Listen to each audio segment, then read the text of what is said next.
From here, I'm going to turn it over to Bill and Fashawn.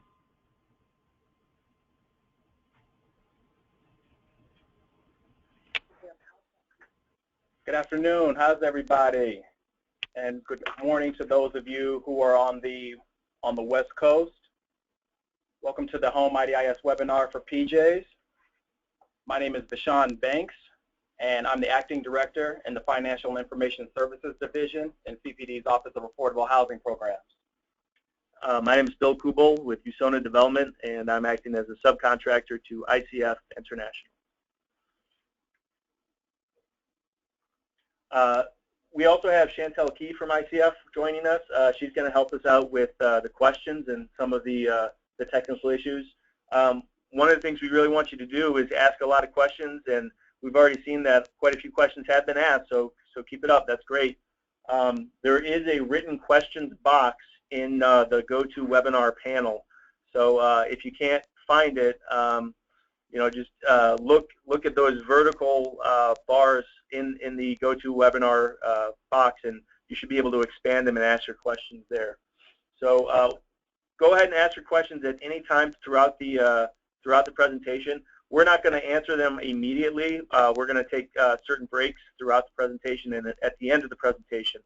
So go ahead and any question we don't get to because of lack of time, or if we just need to follow up, we'll make sure we get those handled as well. So our agenda is we want to give a quick review of the grants-based accounting webinar we did in August. And then we're going to take a look at a really cool new feature in IDIS, which allows us to categorize the different types of local funds you have. And then we're going to take that and we're going to roll with it, and we're going to show you how to adjust the funding. This is something that's going to be necessary now with the grants-based accounting, that you'll have to actually adjust the funding before you're doing your drawdown. So we want to walk you through that, show you a couple of ways to do that to make sure that you're spending your local funds first before drawing additional funds. We'll also go through the draw process as well. And then we're going to point out a couple useful reports and just provide a couple reminders and next steps and resources we think will help you out in your grant administration. So what we want to do is we want to keep you guys involved. We want to make sure you're not checking on Facebook throughout the presentation. So we have a poll question here. Did you attend or listen to the first home grants-based accounting webinar that we did in August of last year? And your choices are yes, of course I did, B, no, or C, unsure. My mind is still digging out from Snowzilla 2016. So Chantel, if you can open up that poll for us, and we'll give everybody on the phone a minute to answer that question. We just want to see how much time we should spend on that review.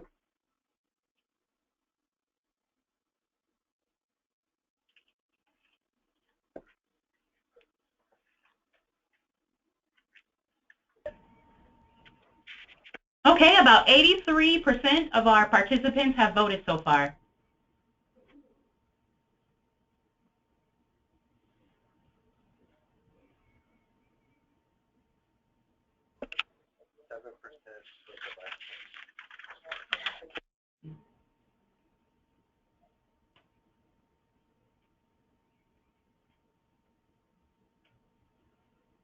Okay, about 90% of our participants have voted.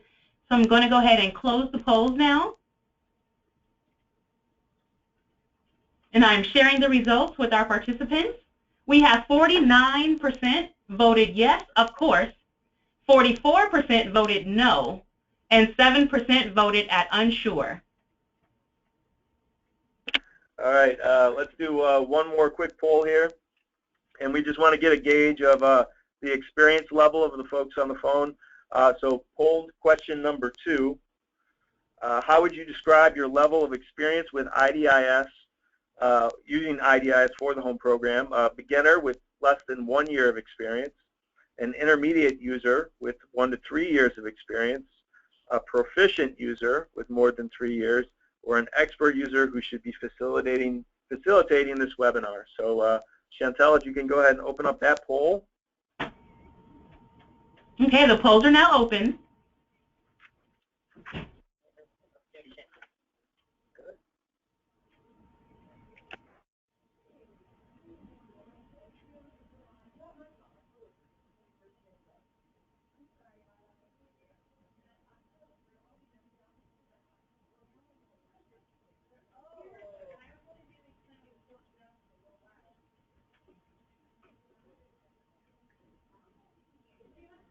Okay, we have about 89% of our participants voted. I'm going to go ahead and close it down.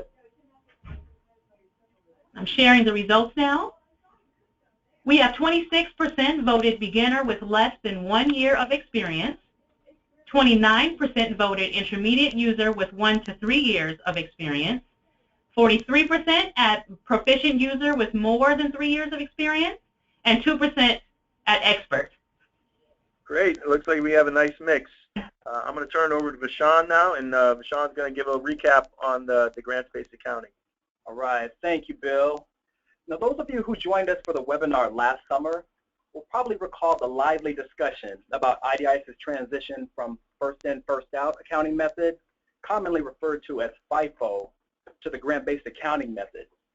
To give you a recap, under FIFO, IDIS identifies the grants with the oldest available balances and automatically commits those funds each time a PJ funds an activity. The same process happens when PJs create its vouchers. The system searches for the oldest undrawn balances and disperses funds from those grants prior to drawing funds from the newer allocations. The net result is that the activity commitments will be from one grant year and the draws will likely be processed from another. That all changed under grant-based accounting. Starting with fiscal year 2015 home allocations, commitments and draws will be grant year specific. Simply put, when PJs commit FY 2015 funds to an activity, FY 2015 funds will be drawn from that activity. Plain and simple, no guesswork.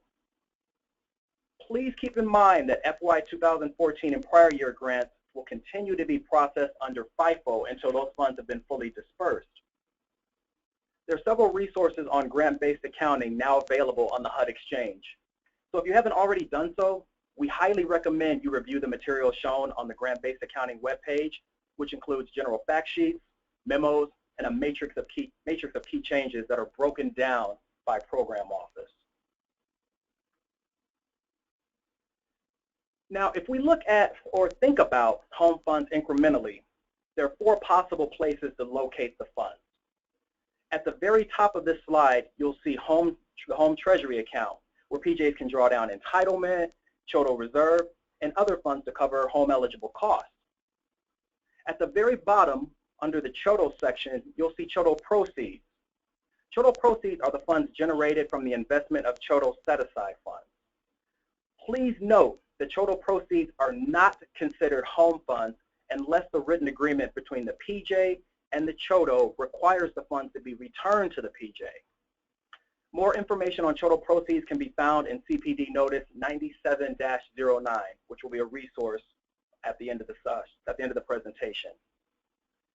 So for the purposes of this webinar, we will focus on the funds shown in the 2 sections in the center.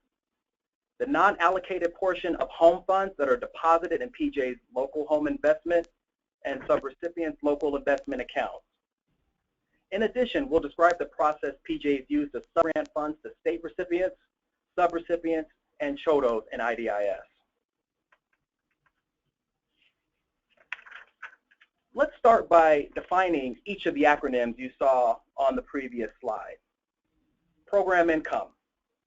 Home regulations define program income as, quote, gross income received by a PJ, state recipient, or subrecipient directly generated from the use of home funds or activities funded from match contributions.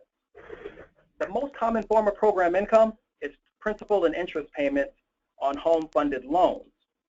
But other sources of program income include, but aren't limited to, rent receipts generated from a home-funded property, proceeds from the disposition of a home-funded property, and interest earned on program income pending its disposition. Next, we have PA, or program income. Home regulations allow PJs to use up to 10% of all program income received for home administration costs. The 10% limit is based solely on the amount of program income received in IDIS each program year. Please be advised that no other receipt fund types allow up to 10% of funds to be set aside for administration under the home program. The third receipt fund type for home is HP, which is brand new and indicates recapture funds from a home buyer program. Home regulations require PJs that administer home buyer programs to impose either resale or recapture provisions on each home-assisted home buyer unit.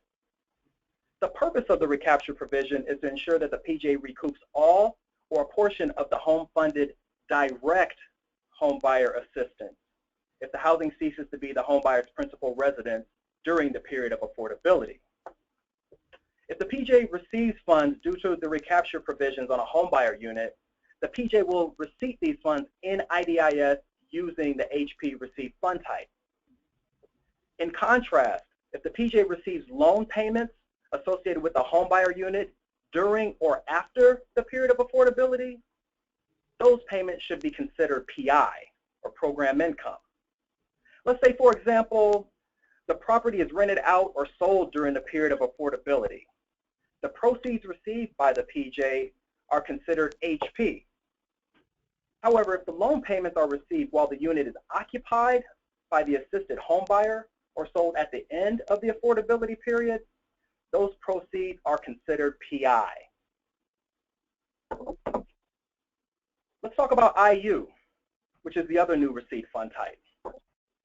IU is the acronym for repayments to PJ's local account for ineligible use. How in the world do we squeeze that into 2 letters? Please be advised that in most cases, HUD is directing PJs to deposit all home repayments into the Home Investment Trust Fund local account, regardless of the source of the original disbursement. Let me say that another way. PJs will likely be advised to repay ineligible entitlement, total reserve, as well as program income draws to their local account and then receipt the funds at IU and IDIS. HUD uses the words, quote, in most cases intentionally here because there will be exceptions. Well, what are the exceptions? Well, 1, when PJs repay Treasury accounts that were recently drawn in error, and 2, when PJs repay ineligible administration expenses to their Treasury account. In those cases, HUD will provide alternative instructions. The larger takeaway here is that not repaying home funds correctly may result in deobligation or recapture by the U.S. Treasury. And unfortunately, these repayment errors happen every single year, and HUD is not always able to reverse these types of issues. That's why it's extremely important that PJs contact their CPD representatives to seek guidance prior to repaying any amount of home funds. All right, we ready for another quiz? So, which of the following are considered IU funds? A, repayments of principal and interest from a homeowner rehabilitation loan. B, repayment of home-funded rental housing project foreclosed upon by a third-party lender in year 5 of a 10-year affordability period. Or C, repayment of home funds on a homebuyer loan under a recapture provision in year 5 of a 10-year affordability period. Tough question. What do you think? Chantel, will you please launch the quiz question, please? Okay, the polls are now open.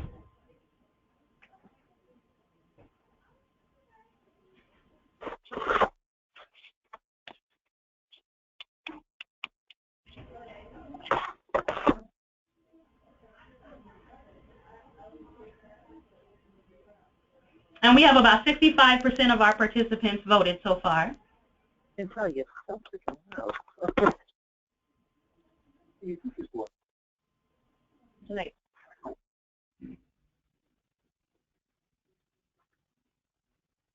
After the webinar, I'm going to get having a green pound sale. So I have to bring a pound of something green. So I thought I'd bring those shamrock cookies.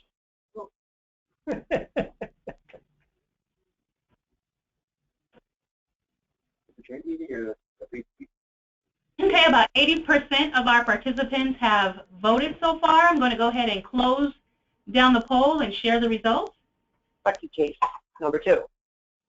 And we have 7% voted at principal and interest from the homeowner.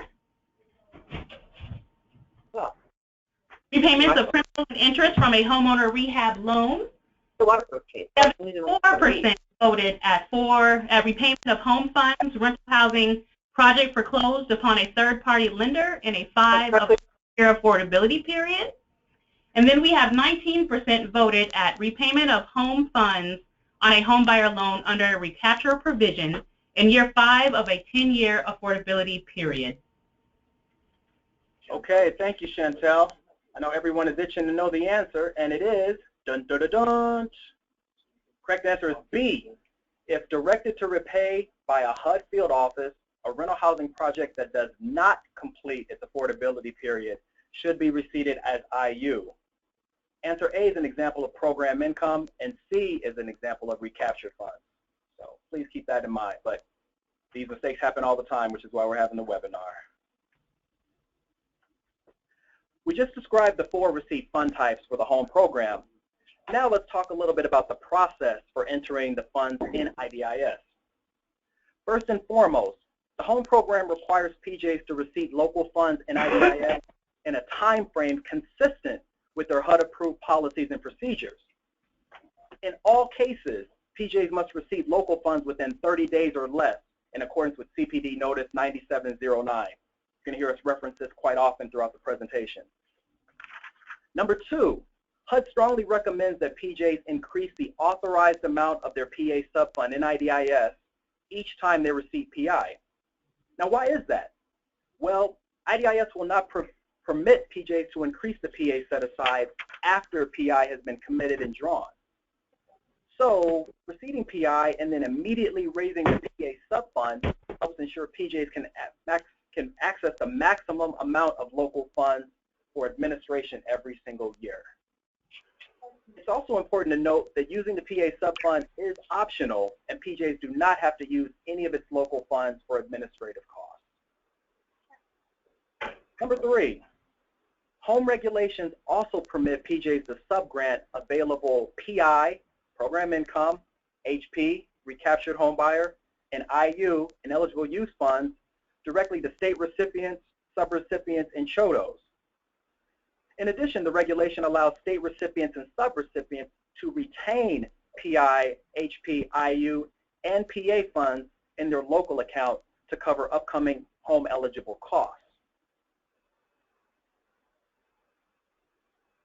Number 4, all right guys, now things are starting to heat up a little bit. The home regulations require that PJs fully disperse funds in the local account prior to drawing down funds in their home treasury account. This rule applies to all PI, IU, and HP funds. Similarly, all PA funds in PJ's local account must be dispersed prior to drawing down AD funds from PJ's home treasury account.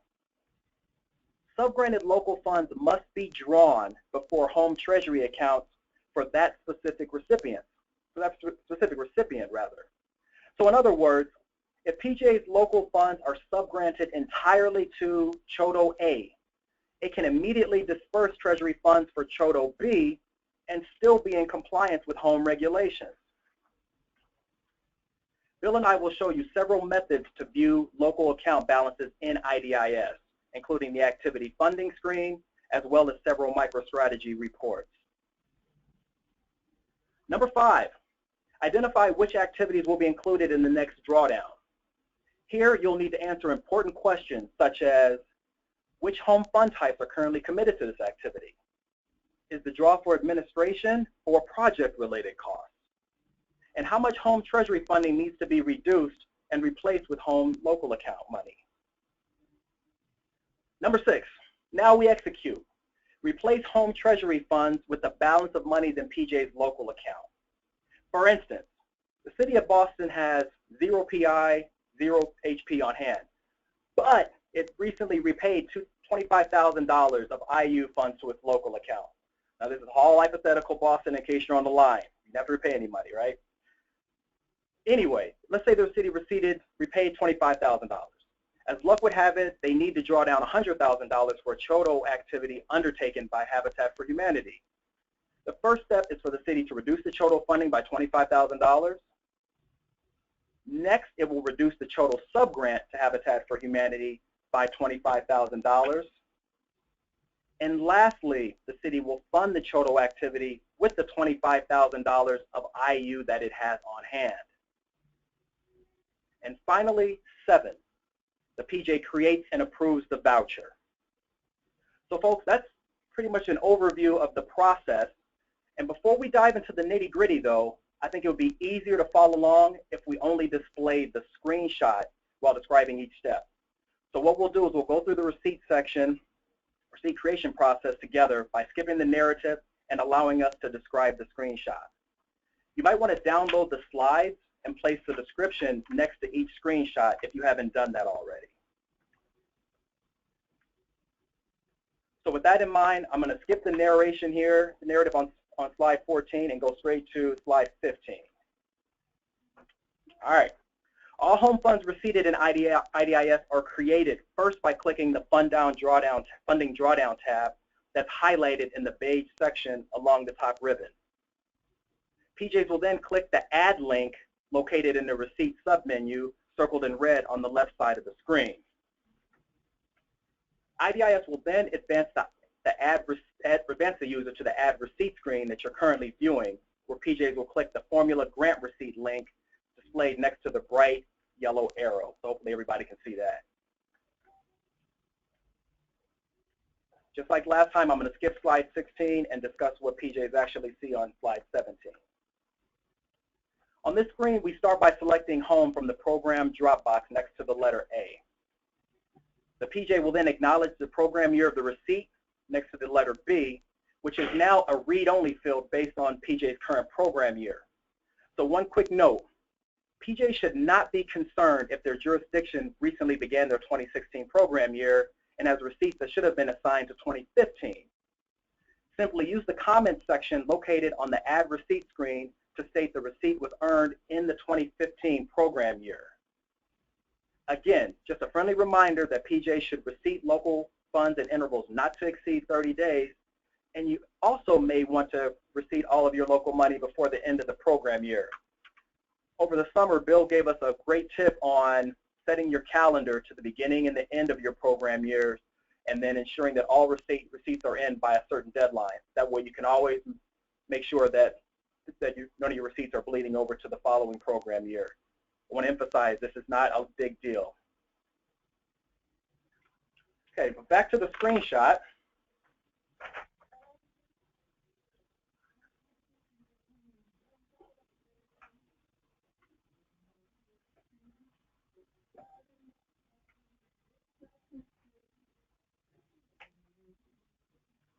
There we are.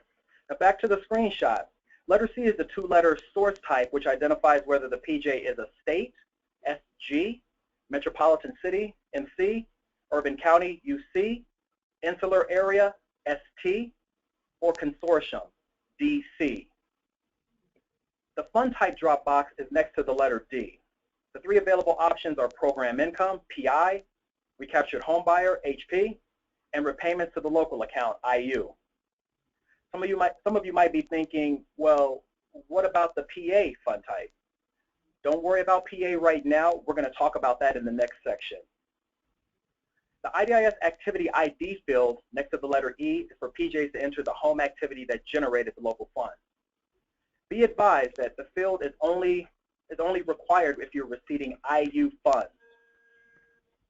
Letter F, this is the grantee receipt number. It's an optional field. And for some PJs use it as a numbering system for their local home receipt transactions, and it can help with their reconciliation. In other words, great if you use it, fine if you don't. G is the total amount being receipted. This is required information. H, sorry about that, folks. I'm getting ahead of myself there. There we go. H, the comments field, is optional for all receipt fund types except for IU. But we're going to talk more about comments for IU on the next slide. Next, click the Save button located on the bottom of the page, and the receipt will be successfully created. The last item we want to mention on this slide is that it's good practice to print this page or take a screenshot if you maintain an electronic filing system and include it in your supporting financial documentation for the HOME program.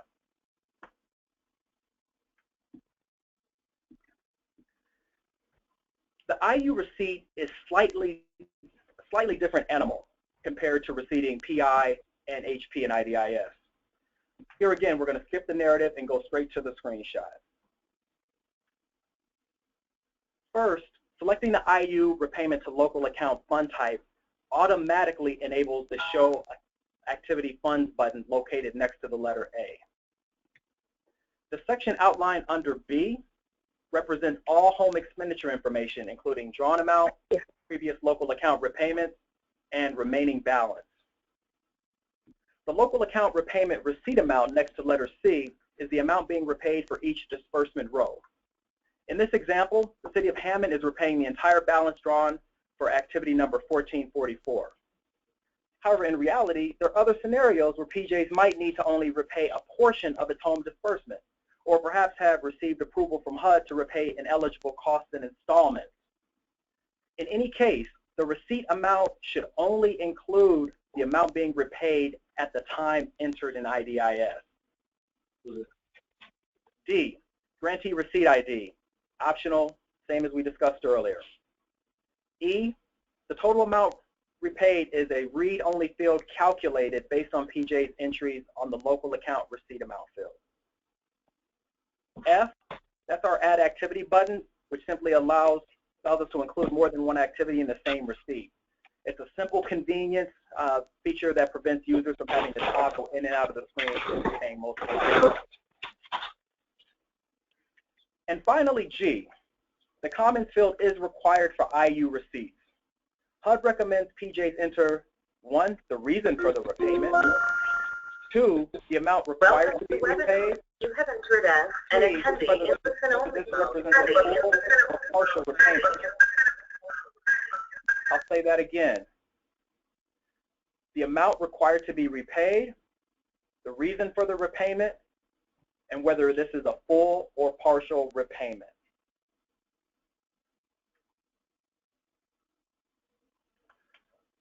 Step 2 involves the optional process of assigning PI to administration. As we discussed earlier, HUD permits PJs to set aside up to 10% of program income for administration.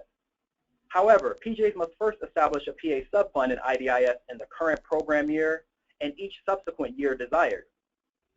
So if, for example, the City of Houston receipts $1 million of PI in its 2016 program year, IDIS would allow it to authorize the lesser of $100,000, which is 10% of $1 million, or the uncommitted amount of PI for administration.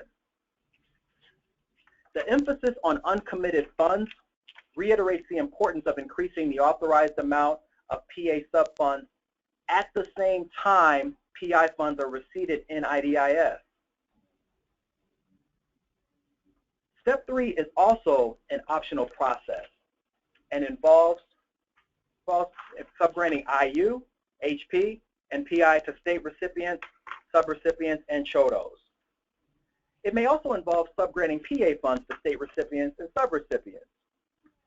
The benefit of subgranting funds is that it effectively assigns the monies to a specific subrecipient or state recipient in IDIS, which should then coincide with PJ's local accounting records.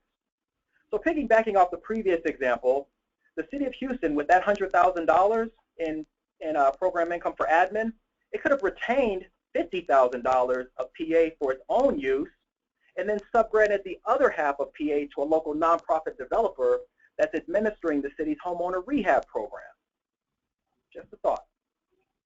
Keep in mind that any available IU, PI, and HP funds could be subgranted in a similar manner.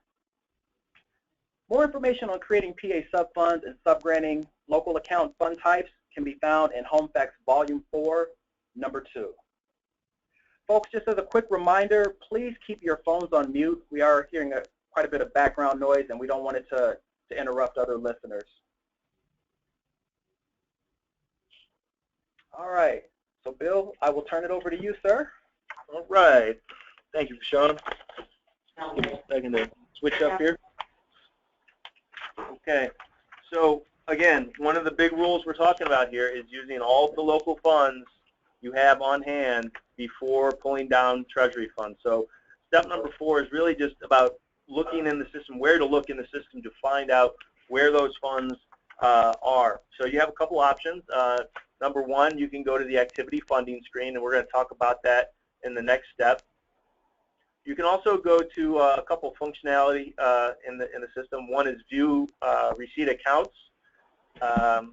It gives you a little bit more detail than on the sub-funds and sub-grants and commitments. And then you also have the MicroStrategy reports. One thing about the MicroStrategy reports is if you just received a lot of program income today, that income won't show up on the reports until tomorrow. Remember that the reports are current as of the end of the prior day. And we're going to take a look at a couple of neat reports, one being PR09 at the end of the presentation. Okay, so step 4 is view receipt accounts. Again, this is basically in the same place that the ad receipts was. So you would go to the funding drawdown at the top of the screen, and then over on the left, you can't see it on the slide, but there's a view accounts. Up at the top, we have a pretty standard feature in IDIS when you're looking for things is, you know, all the different parameters you can search for: program, year, fund type. You hit search, and then you're going to get your results. Now this it's going to look a little different in the system. It was just too wide to fit it on the screen, but you can see that it breaks it out by program, by year, by fund type. So in this example, we have some program income, we have some recapture, and we have some repayments for ineligible use. They give us the total amount. Then they give us the sub-allocated amount. So sub-allocated, that's the money that you've given out to specific sub-grants, or maybe you took some of your PA money and you put it into the, or PI money and you put it into the PA sub-account. And then you have committed amount and drawdown amount. So on this screen, there's also a lot of pending amounts over here. So these are drawdowns that are pending. So you can use this to determine how much you have available before doing your next drawdown. Okay, most of you will probably just go to step 5 because you're going to have to go to step 5 anyway. This is where you'll have to go in and basically reduce your entitlement or other fund types and then replace those funding commitments with program income or those other local accounts. And you have to do this for your 2015 grants and subsequent grants going forward with 2015.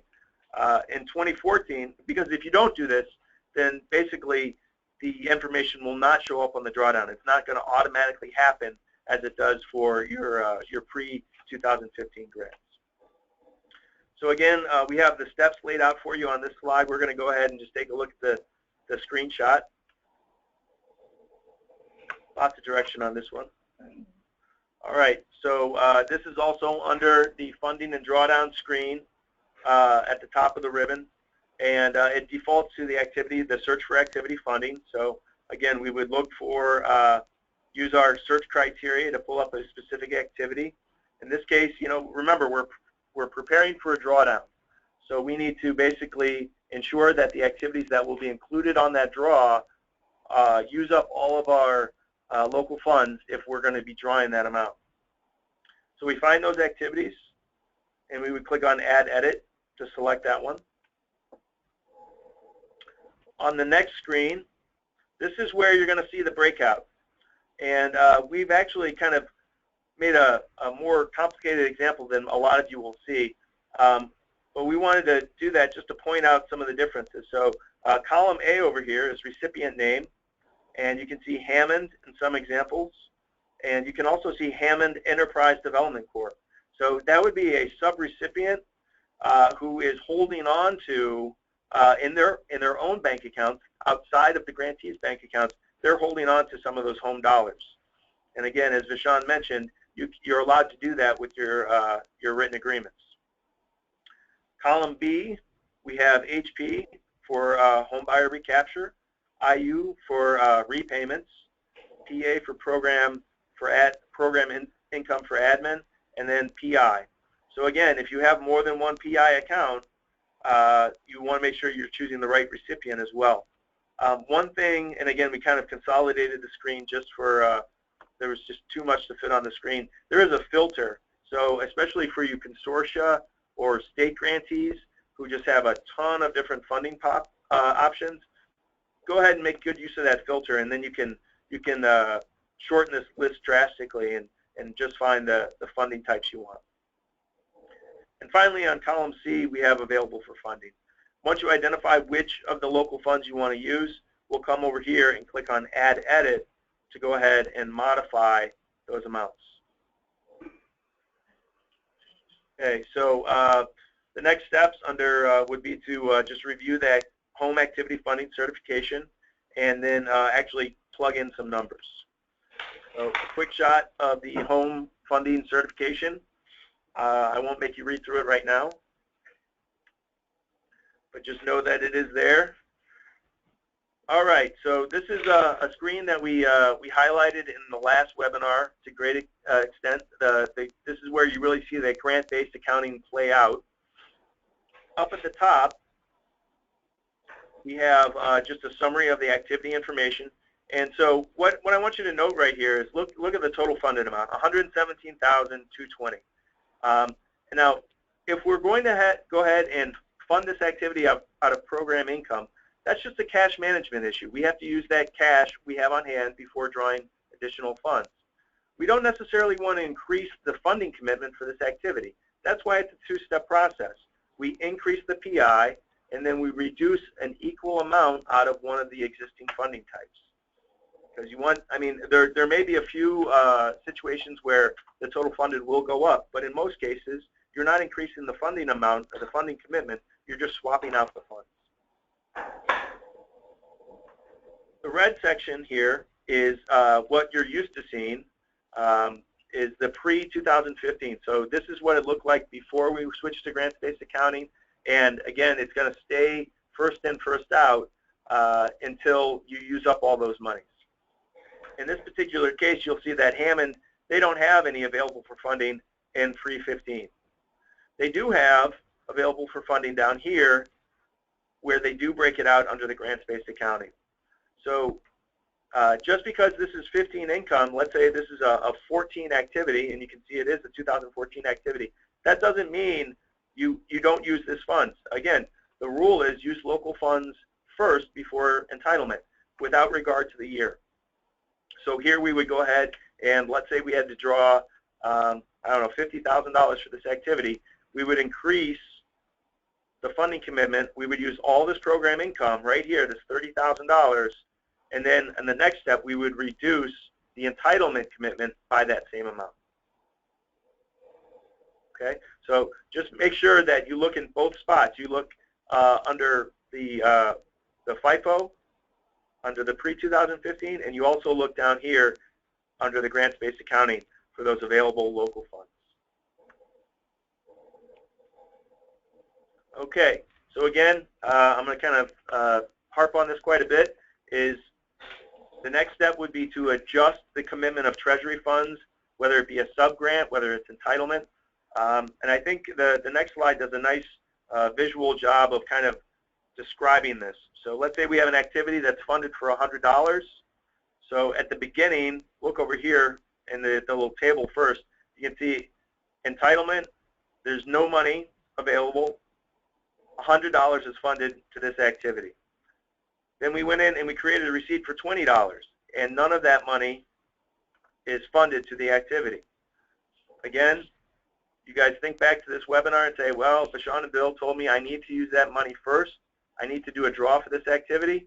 So step one is I take that $20 and I move it over to the funding column. I increase the funding of PI, and I reduce entitlement by that same amount.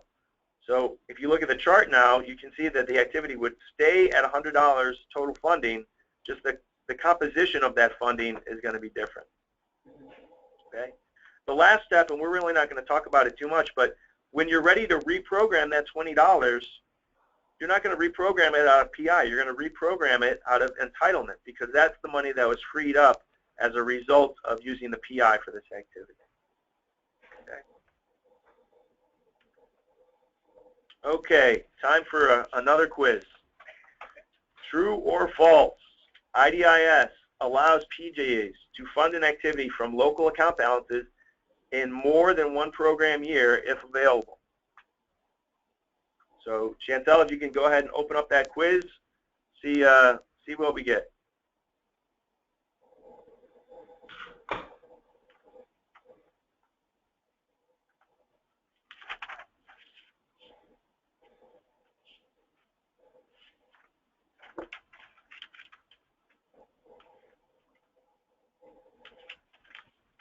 Okay, we have about 74% of our voted participants have voted so far.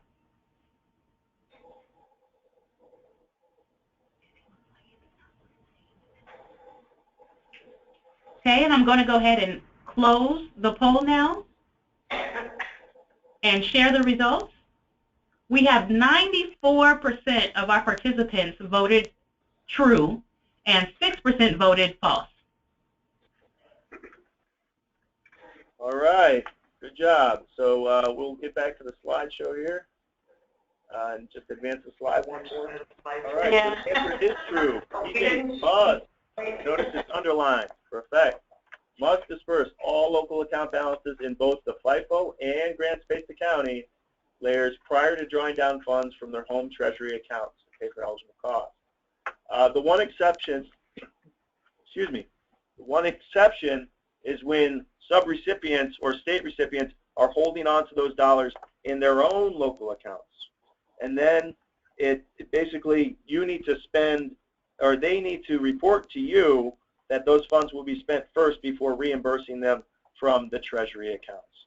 Okay, so you know, as Vaughn indicated before, if subrecipient A has money in the bank and you need to do a drawdown for subrecipient B, if you have it properly structured in IDIS with PI subgranted to those agencies, you can still draw down treasury funds for subrecipient B even though subrecipient A has money in the bank.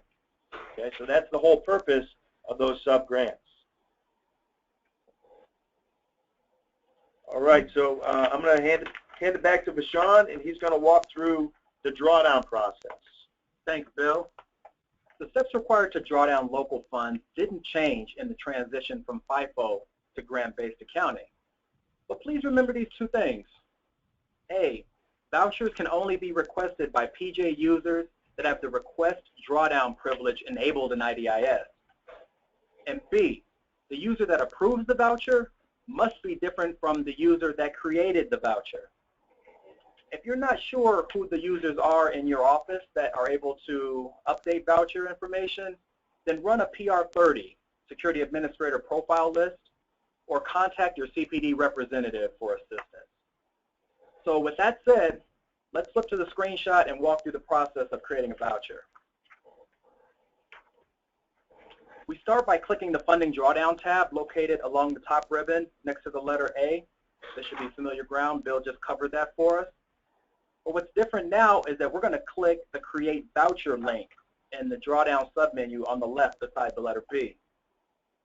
The voucher created for Dropbox next to the letter C is automatically going to default to the PJ's name. We can leave the selection as is unless the local funds were subgranted to a state recipient, subrecipient, or a CHOTO. If the funds were subgranted, we would select the organization's name from the voucher created for Dropbox. Keep in mind that IDIS will only allow users to create vouchers for one state recipient, subrecipient, or CHOTO organization at a time. Next step, PJs will enter all activities they wish to create under this voucher next to the letter D. As we can see, there are enough cells for PJs to enter up to 60 activities at once. Here again, PJs will want to make sure that the activity funding is for the same recipient for all activities. But if not, don't worry. IDIS will give us a friendly error message if we did something wrong, and we'll start all over. No big deal. Once everything looks good, you press the Continue button and continue to the letter E.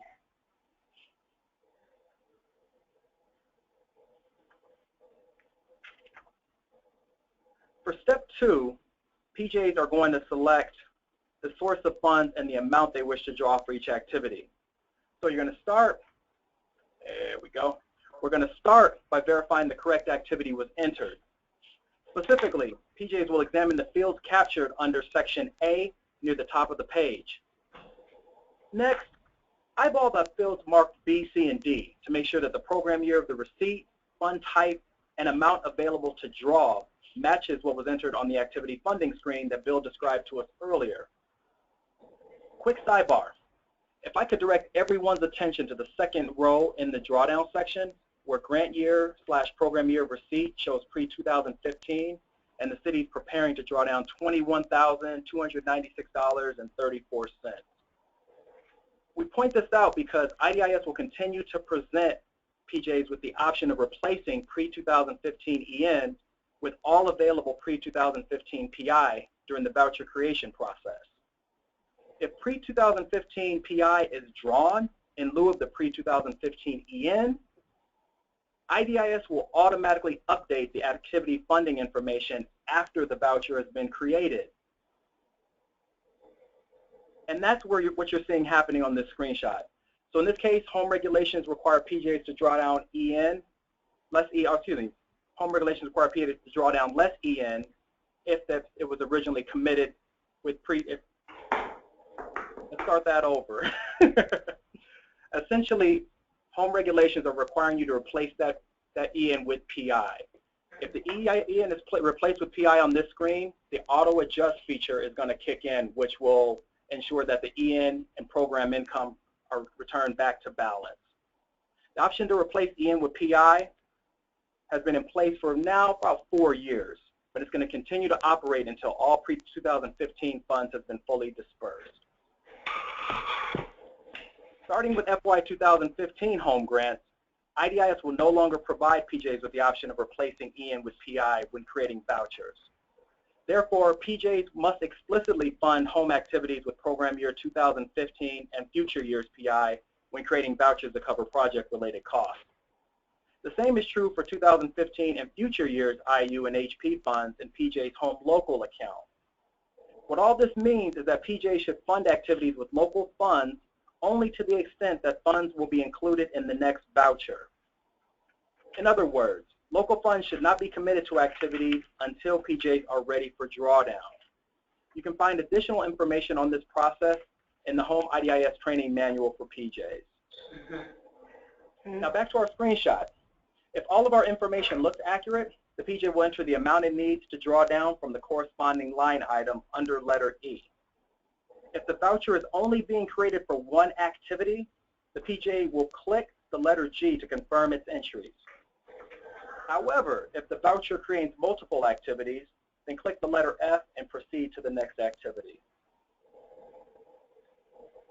Okay.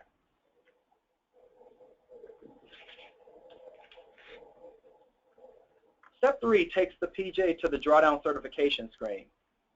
The first item to note is that this screen only appears when PJs draw down home entitlement funds.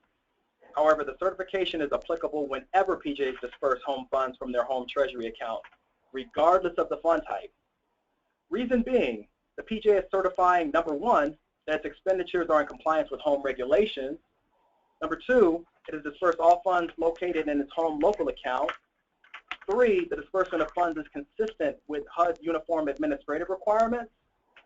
And 4, it will not exceed its home line of credit.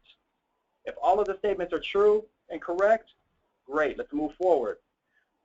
But before we do, as we stated during the grant-based accounting webinar over the summer, and we try to repeat at every IDIS training that our office puts on, please be sure that your staff have met the requirements shown as described here before clicking the certification.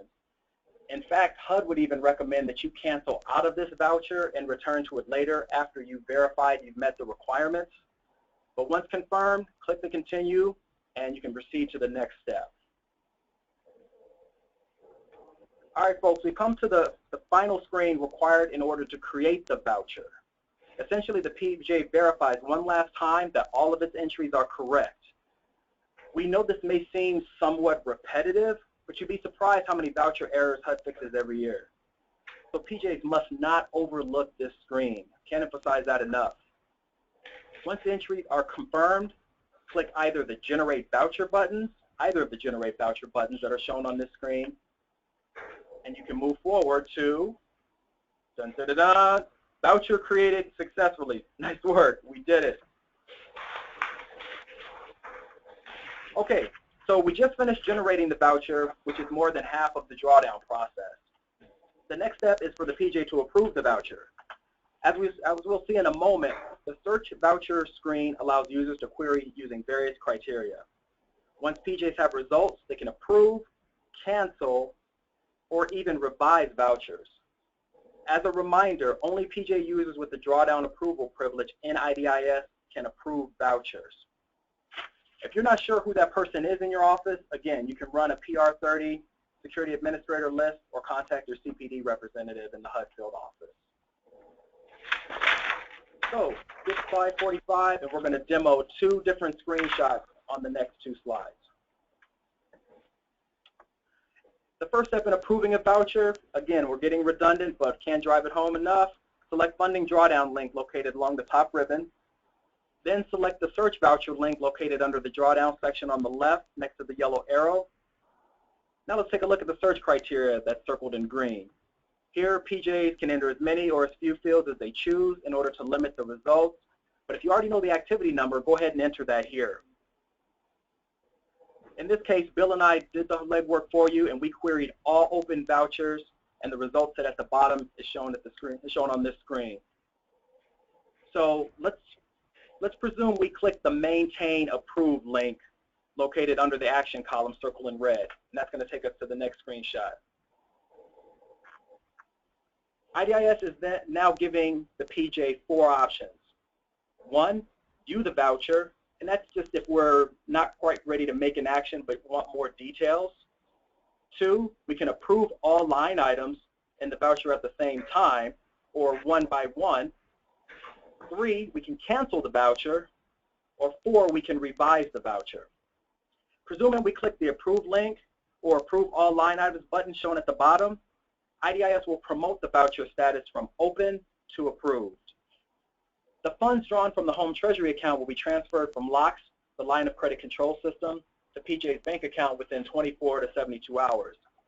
But please keep in mind that HP, IU, PA, all of those draws will not be transferred from LOCKS because, guess what, they're in your local account. But we do get that question quite a bit, so be mindful there. Now, Bill is going to talk with us about revising and canceling vouchers.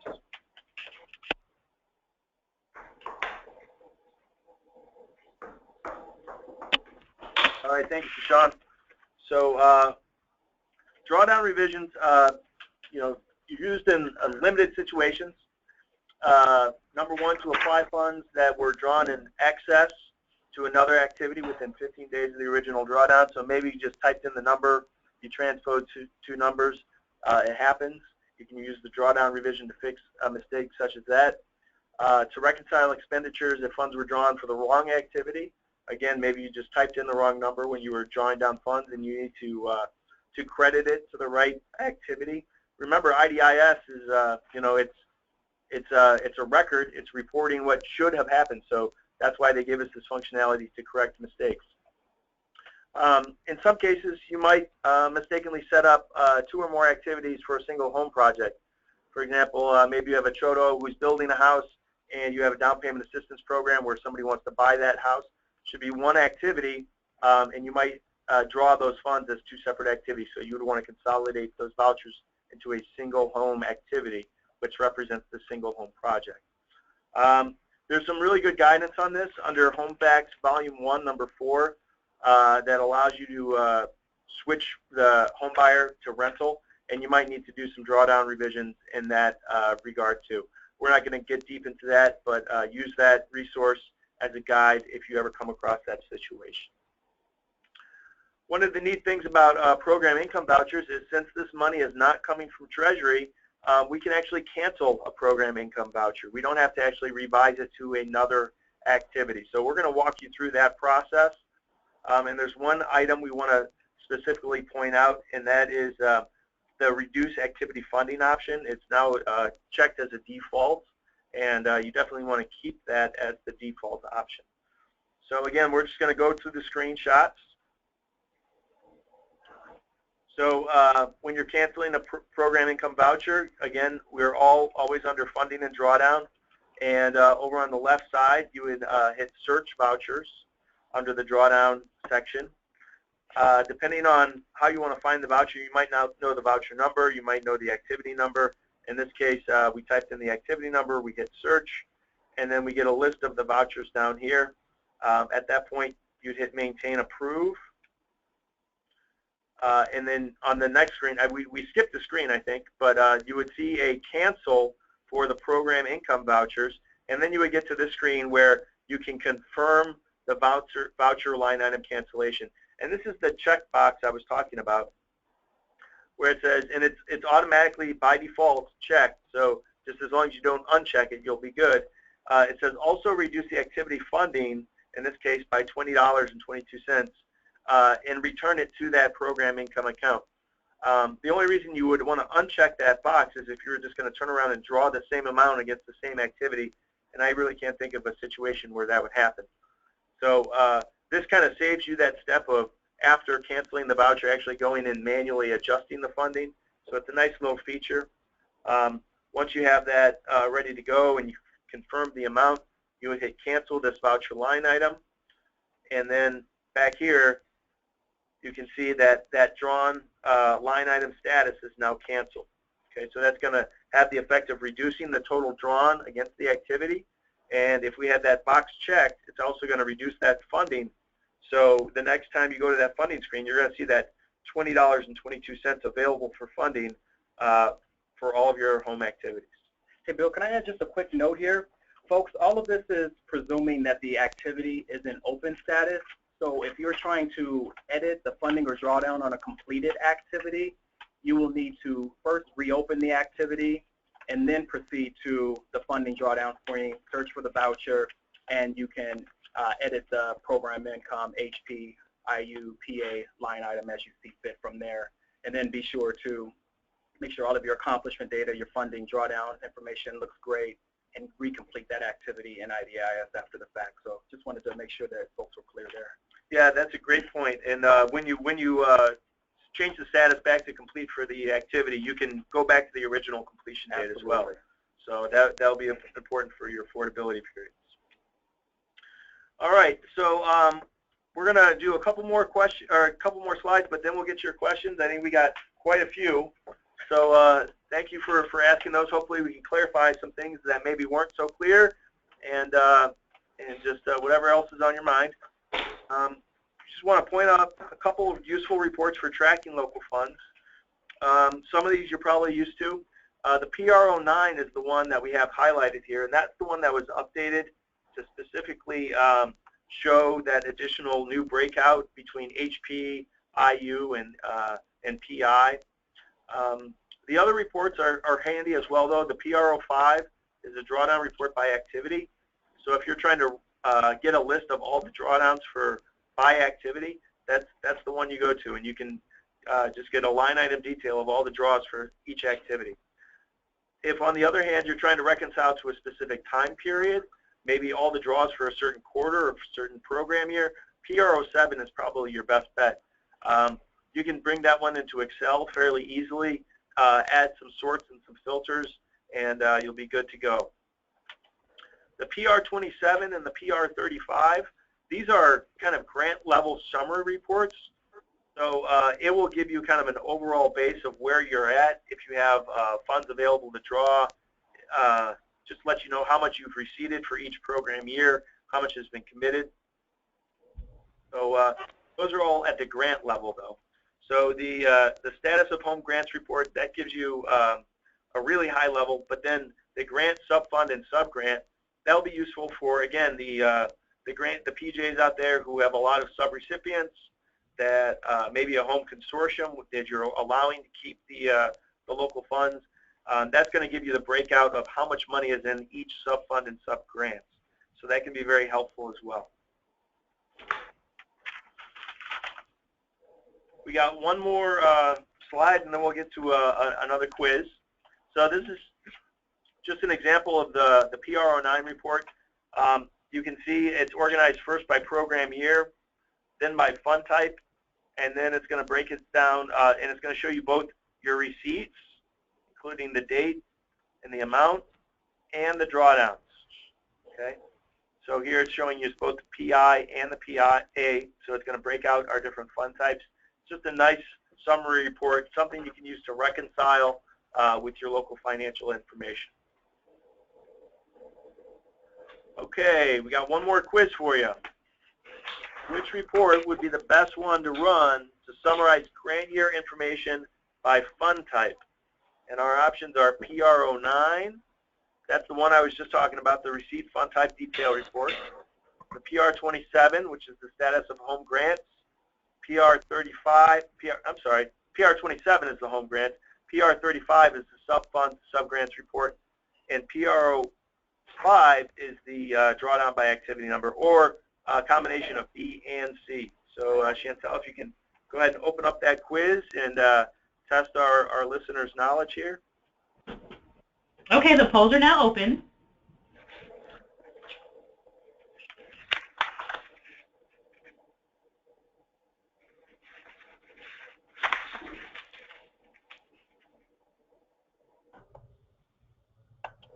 About 60% of our participants have voted so far. So I'll keep it open for a couple more seconds. We've lost a few. Yeah. It was like high at 90%. I know, right? Yeah.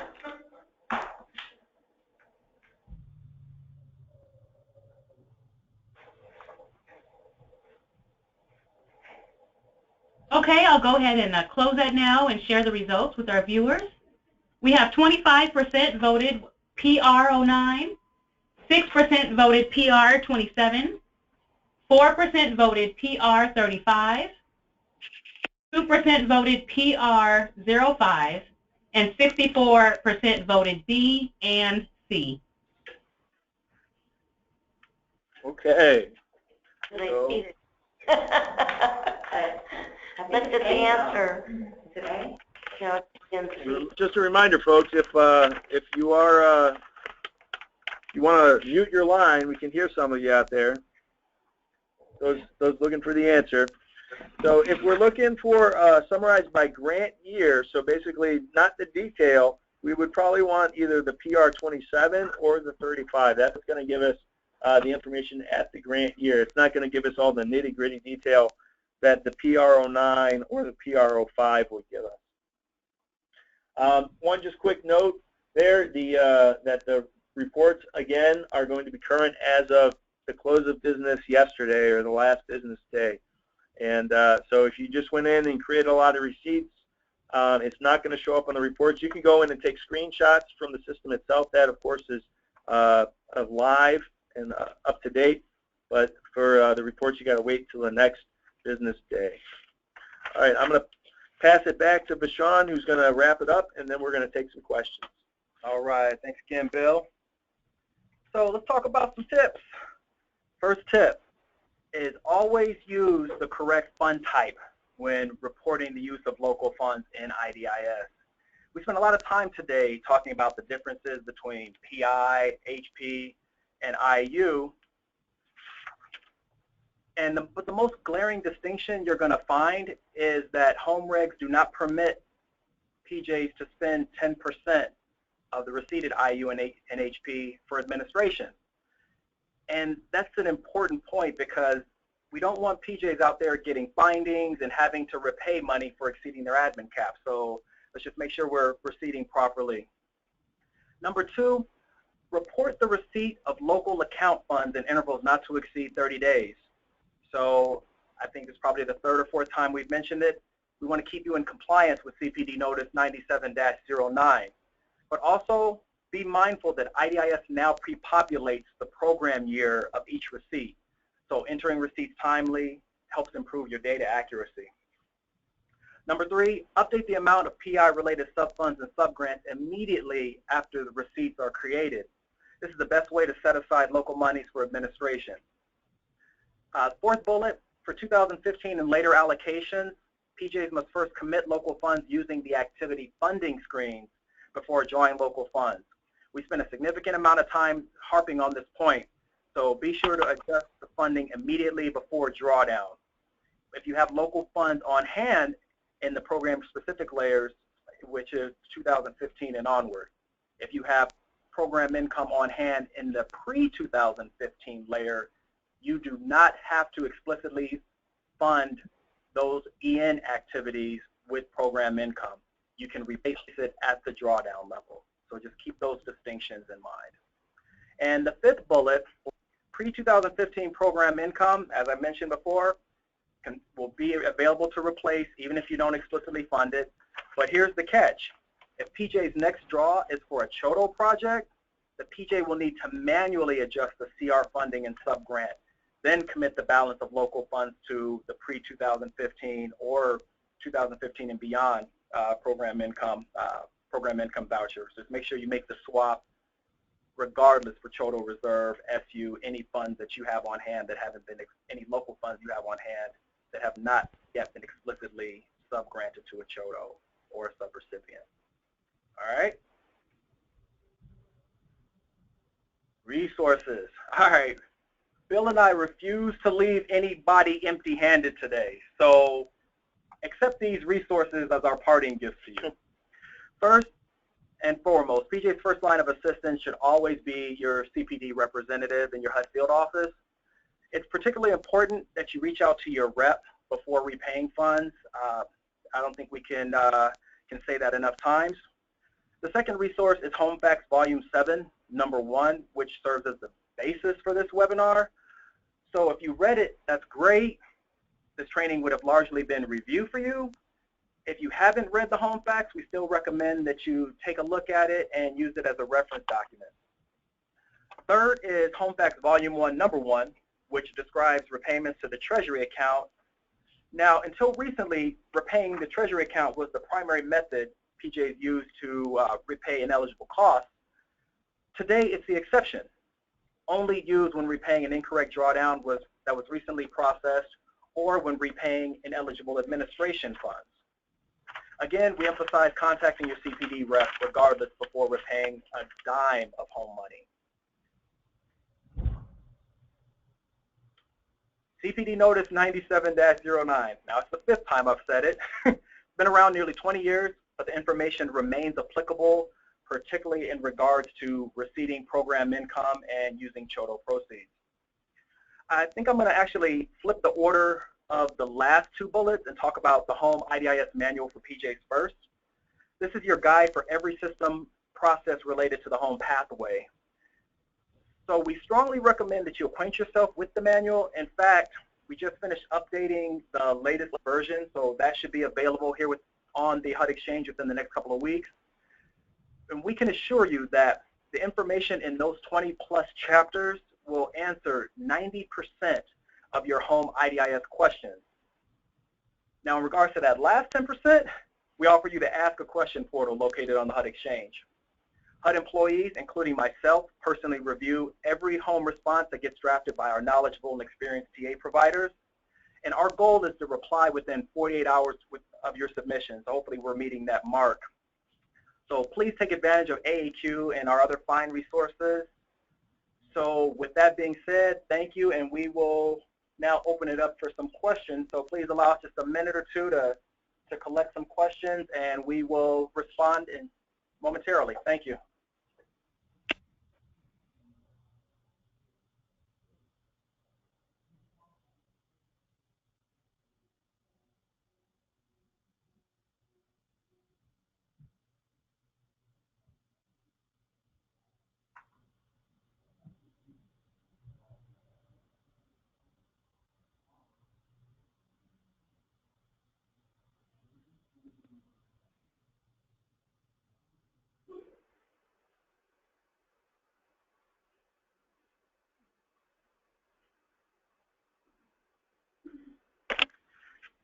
Okay, so folks, here we go. The first question, could you please recap the scenarios used to explain recaptured funds? And yes, absolutely. So recaptured homebuyer funds are any monies that PJs receive back at the sale, do the sale of a home assisted unit, or anytime the home eligible recipient that occupied the unit no longer occupies that unit. So if the unit is sold or foreclosed upon during the period of affordability, PJs that receive any money back from that sale that was direct home buyer assistance is considered recapture, right? So if you decide if the PJ decides in its written agreement with the buyer that they will split the proceeds, the half that the PJ receives back becomes home buyer proceeds and it's receipted in IDIS as HP. The distinction we're making between HP and PI is that program income you can use up to 10% for administration. With HP, you cannot use up to 10% for administration. You just replace it with your next project eligible home cost. Number two, please. Folks, I mean, just to make it real clear and simple is if you are getting funds because you're enforcing your home buyer recapture provisions, it's recapture. If you're getting money and you're not enforcing that, it's program income. So if you are enforcing the provisions in the recapture agreement, it's recapture. So just like all the situations that Bashan pointed out. But if they're just making amortized payments or they're outside of the affordability period and you're getting income not because of the recapture provisions, not because of that agreement, then it's PI. Fantastic. Thank you, Bill. Very clear. Okay, next question. How will the grant-based accounting affect the deadline commitment requirements for FY15? What should PJs be doing to ensure they meet the disbursement deadline? Wow, great question. Okay, so I'm going to answer that question in two different ways. The first way we're going to answer that is that, yes, currently in IDIS, FY 2015 and onward home funds have our function under grant-based accounting. So you commit from 2015, you disperse from 2015. That is not going to change. However, what does need to change is in order for the home program, HUD in particular, to enforce a grant-specific commitment and disbursement deadlines, we need to undergo rulemaking, because right now the regulations say that we must use a cumulative method to determine compliance with the commitment and disbursement requirements. So until HUD completes its rulemaking, all 2015, 2016, any grants that are subject to requirements before we change the rule will be calculated using the cumulative method. Peter, Bill, do you want to add anything? Okay. Number three. Can I sure, just please. add one more thing on that? And I don't know if this was part of the question, but this is a good thing to keep in mind, folks, is in terms of meeting your commitment deadlines, any receipt of local funds is going to adversely affect you, right? So if you look at your commitment test right now and it says, well, by the end of July, I have to spend or I have to commit $100,000. Remember what happens when we use PI. We swap out entitlement or other funding sources. So when you look at that shortfall on the home compliance report, I want you to add in the expected amount of PI you plan on drawing between then and the deadline. Because every time you draw down program income or local funds, it's going to make your commitment shortfall go up a little bit, because you're using PI in place of entitlement and you're reducing the entitlement commitment. So keep that in mind. Program income is a good thing, right? We don't want to get rid of that, but you need to plan for it when you're looking at your commitment shortfalls. No, absolutely. And just to piggyback on Bill's point, PJs may consider, as we talked about before, subgranting its local funds to a specific state recipient or subrecipient, right, or CHODO. By doing that, you're already anticipating having to use the local money for that organization, and then you can change your focus and just change your sites to only additional EN money that needs to be dispersed. You know that's going to increase your disbursement totals, commitments that need to come from your CHODO sources. You know that your set aside will increase based on any commitments you make there. So it'll be a little easier to manage. And also, before you get to that point, recognize your trends. PJs typically know in advance, approximately how much money they're going to receive in program income for year to year. Run your PR 27. Take a look at page 2. Take a look at your HP and IU. Historically, how much money have you paid back? So you can start to recognize, are there trends here, and then move forward based on what your history is telling you. All right, number 3. Will the field office be able to track funds in the IU account? Absolutely. In fact, the reports that Bill pointed out for us are perfectly suited for this, specifically the PR09 program income report. There is a home version and a CDBG version, so take a look at that report.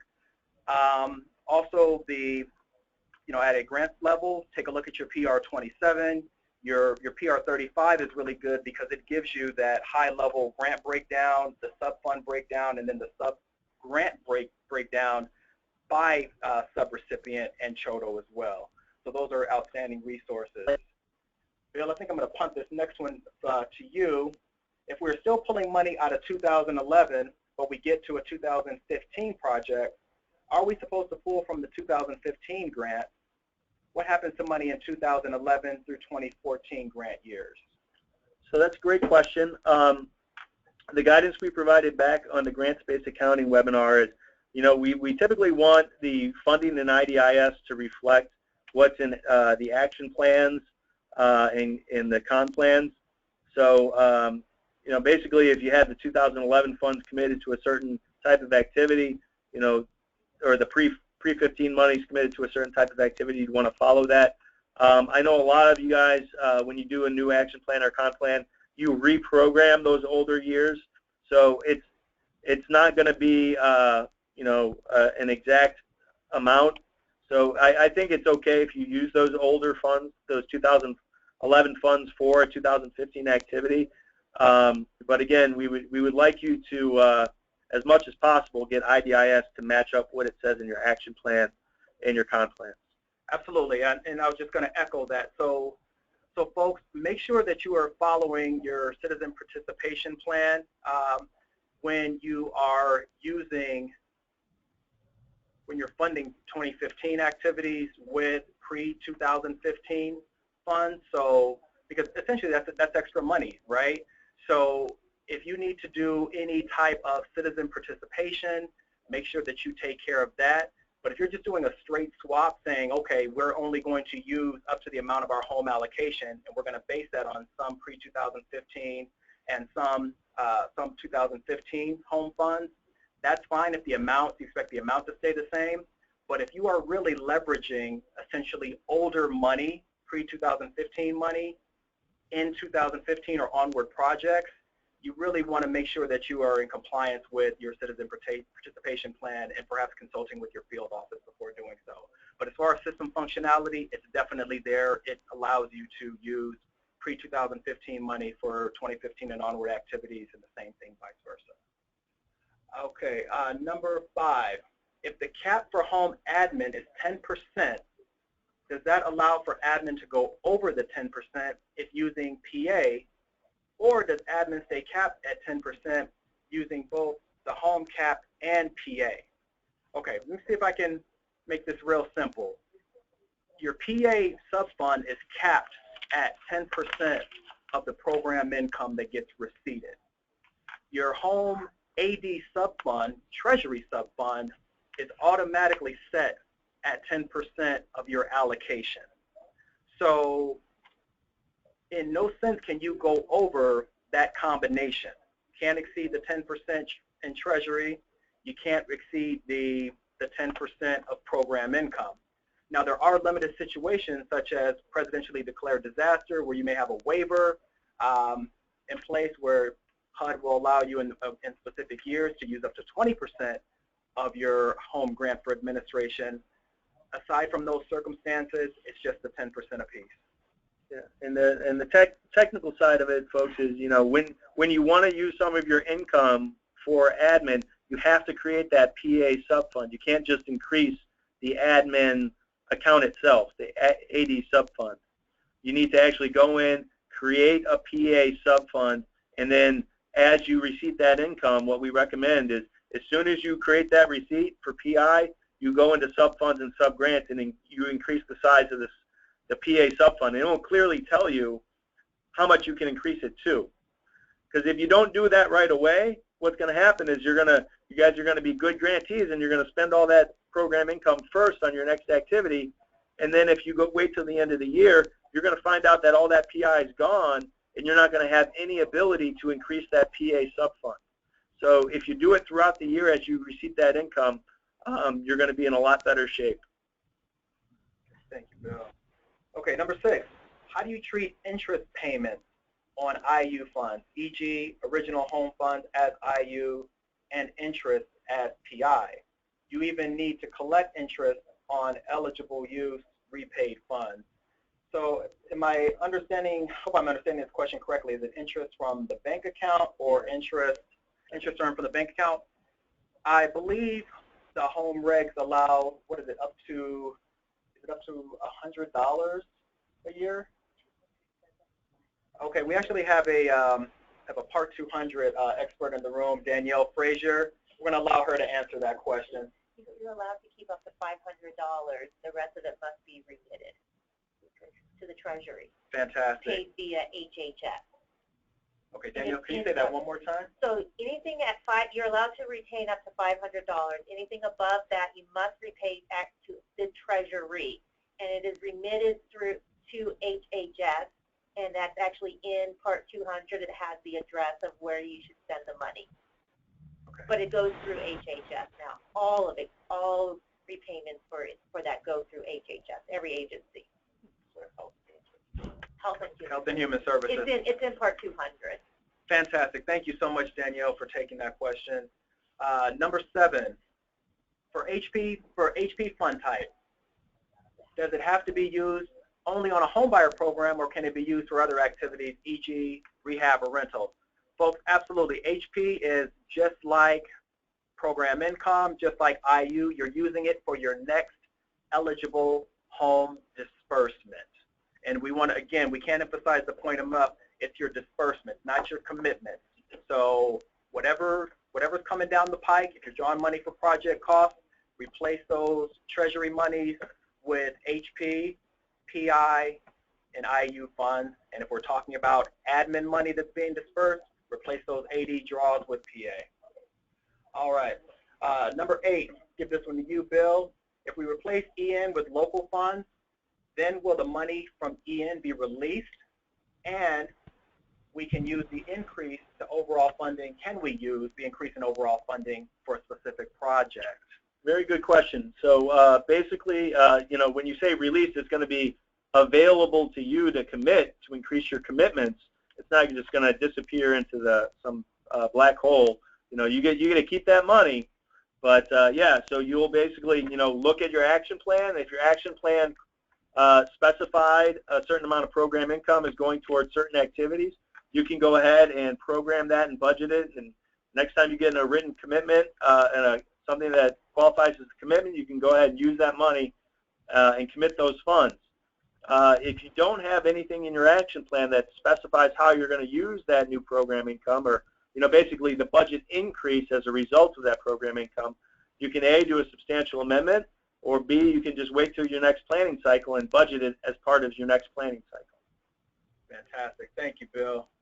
The next question is, if you, for whatever reason, didn't enter your 2014 program income yet, can you still enter it even though we're already in 2016, or will you have an issue?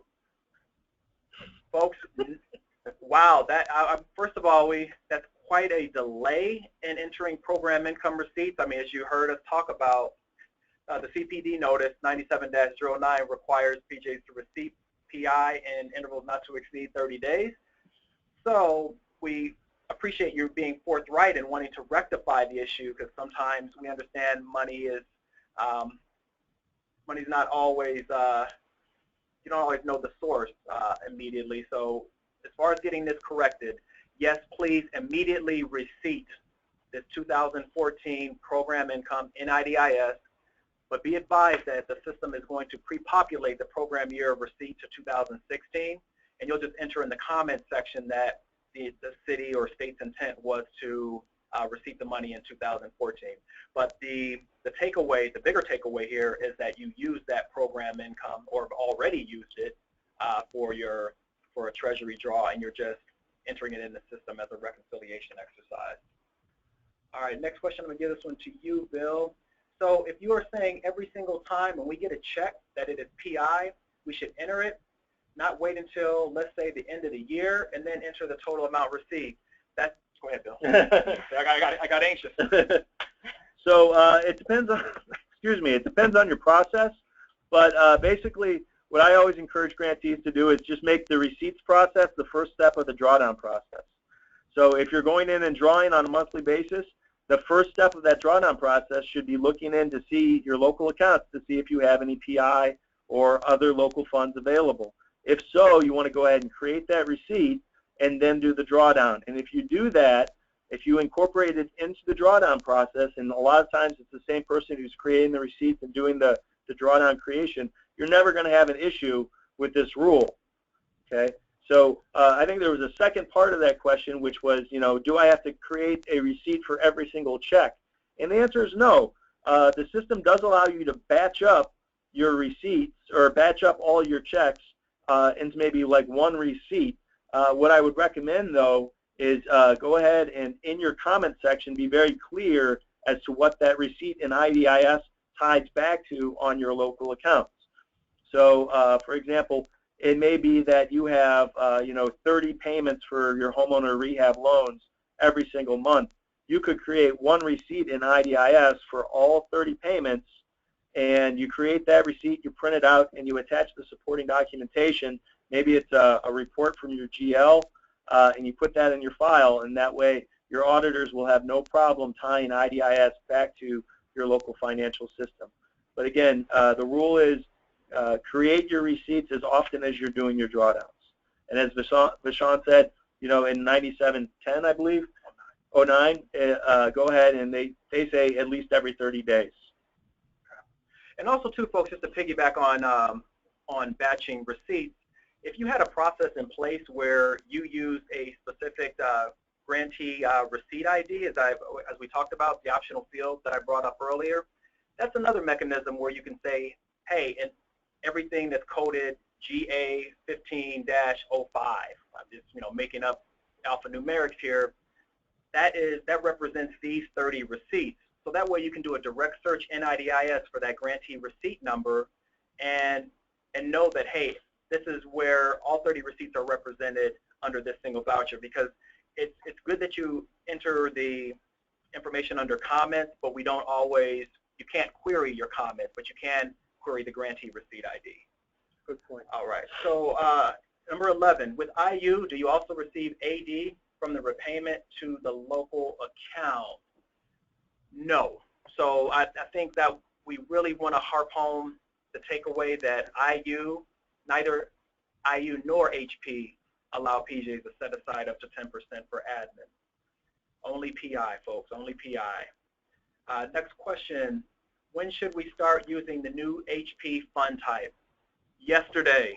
The HP fund type is readily available.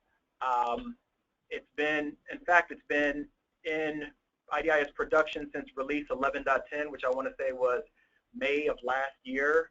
So 2015, excuse me, May of 2015. So please utilize that. Utilize IU, whatever fits the appropriate situation.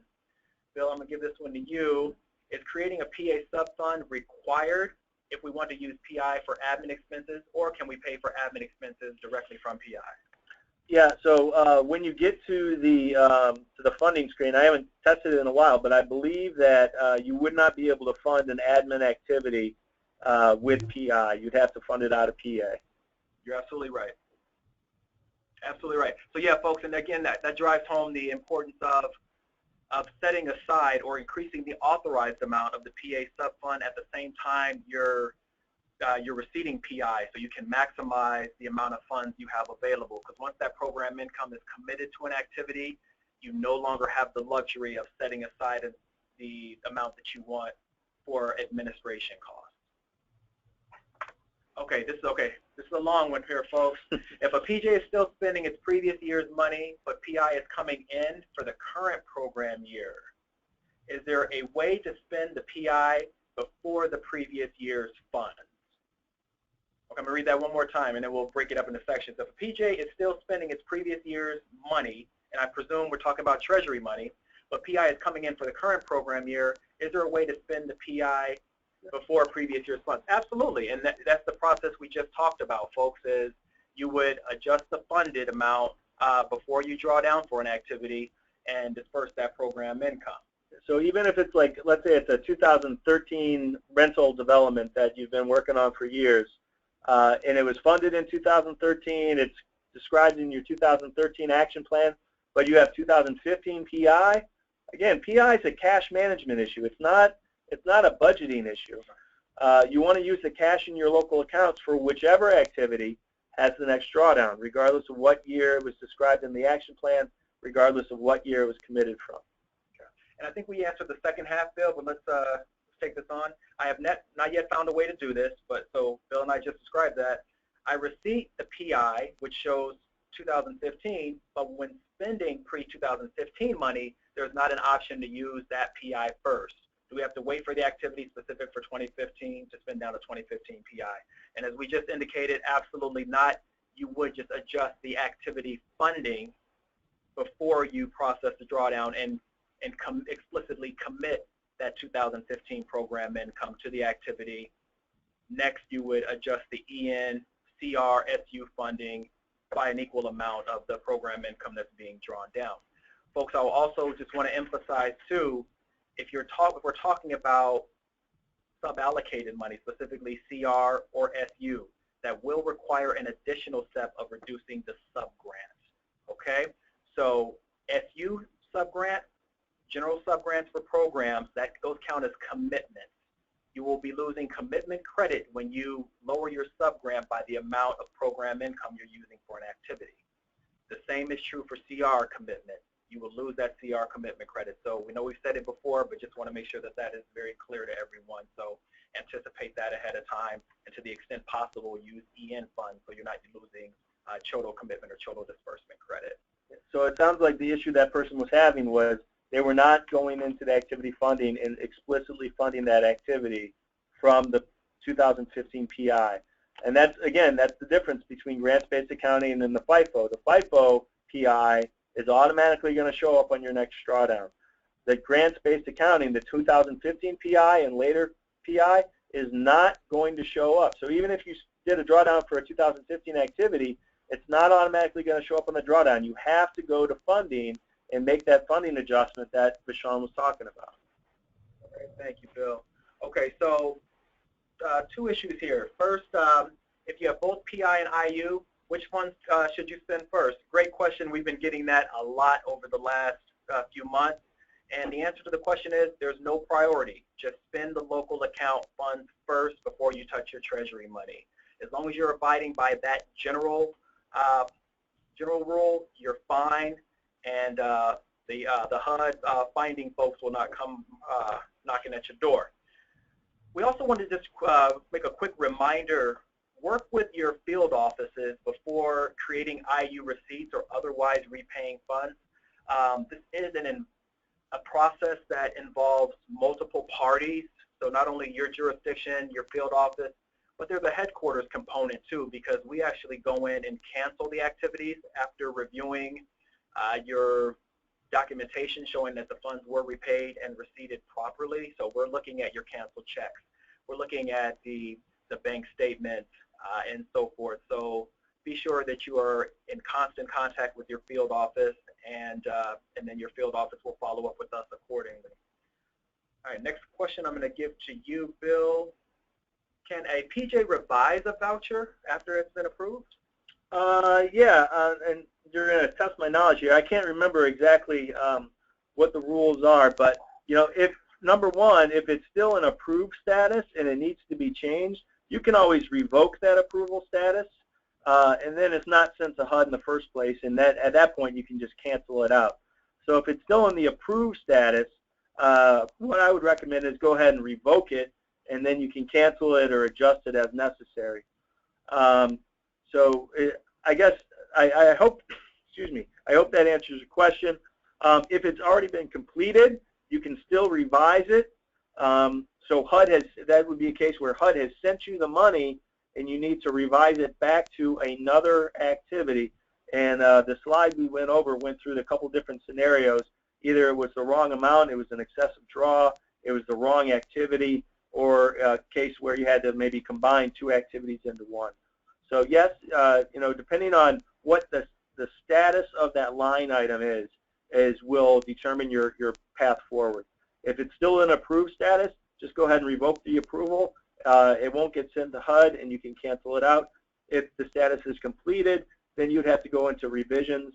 And again, if it's a case that you need to revise it because of an ineligible use, your first call should be to your local HUD field office. Absolutely, folks. And I echo everything that Bill just said there. Revising vouchers has now become more complicated under grant-based accounting. But beyond that, the HOME program has specific eligible reasons, only allows PJs to revise vouchers for specific reasons. So again, that's why you want to contact your field office to make sure that your situation fits the criteria before going down the revision pathway.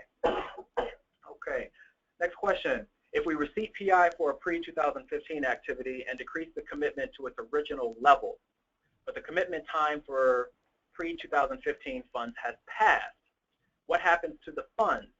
Can we commit the funds even though the commitment time for pre-2015 money has passed? And the answer to that question is yes, you can. Absolutely. So you're receiving the money. There is no HUD. Keep in mind, folks, where you're looking at a cumulative measurement. If we're talking about deadline compliance, you are measured cumulatively. So it's all of your grants combined, including 2015, 2016, all of your commitments through the deadline period. So if your deadline period is 7/31/2016, we're looking at all grant funds that have been committed up until that date. So that means if you are in the process of replacing eligible pre-2015 entitlement with program income or other funds, you will have a reduced amount total, cumulative total, of the funds that represent your commitments. I'll also say this with a caveat. We mentioned earlier that we're undergoing rulemaking to most likely ensure that the IDIS system, which is grant specific for 2015 and 2016, matches what we are doing and matches our home regulations. So if changes do occur, you will be the first to know, and that could impact how we calculate commitments. But there have been no changes to date, so until that time, we will be using the cumulative method. Number 18, if funds were entered as PI but should have been recaptured but have not been drawn yet, can or should it be changed? And the answer to that is absolutely. If you recognize that there was an error in receiving your recaptured homebuyer funds, please correct that as soon as possible, because again, it makes the point that you do not want to ultimately use any of this recaptured money for administration costs. All right, next question I'm going to give to you, Bill. On step 6 of your example, when you draw down, did you say the pre-2015 PI automatically replaces EN if PI is available for use? But after 2015, there's no auto replace, and we have to fund an activity with PI prior to drawdown. First of all, whoever entered this question, I thank you so much. This is my moment for redemption, because I think I stammered a little bit when I talked about this. So here's the answer.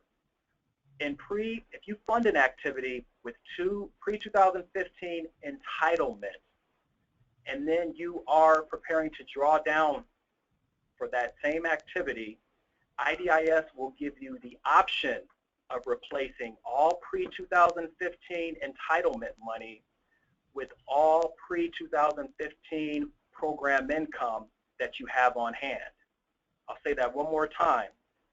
If an activity is funded with pre-2015 EN, the system's going to give you the option, just the option, of making the replacement. You know the home regulation requires it, but again, the HUD doesn't know what's happening behind the scenes. That could be, every receipt could have been entered in error.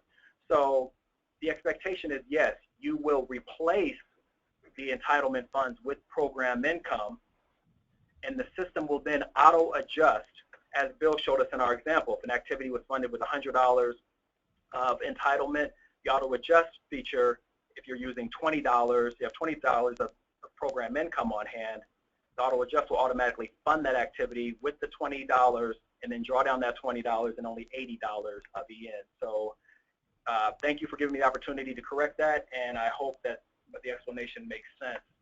Next question we'll give to you, Bill. Can you discuss more about needing to revise AD, CO, CR subfunds if you don't have enough EN draws to use all PI on hand? If you don't have enough, give me a second to reread this, folks. Yeah, we may need to kind of massage this this inquiry a little bit to make sure we're answering it properly. So for AD at least, oh, to cover. Okay, now that makes sense. Can you discuss? Okay. All right, take a shot. I'll do my best. So, okay, let's say, folks. Okay, so your EN fund type, you automatically have 10% for AD.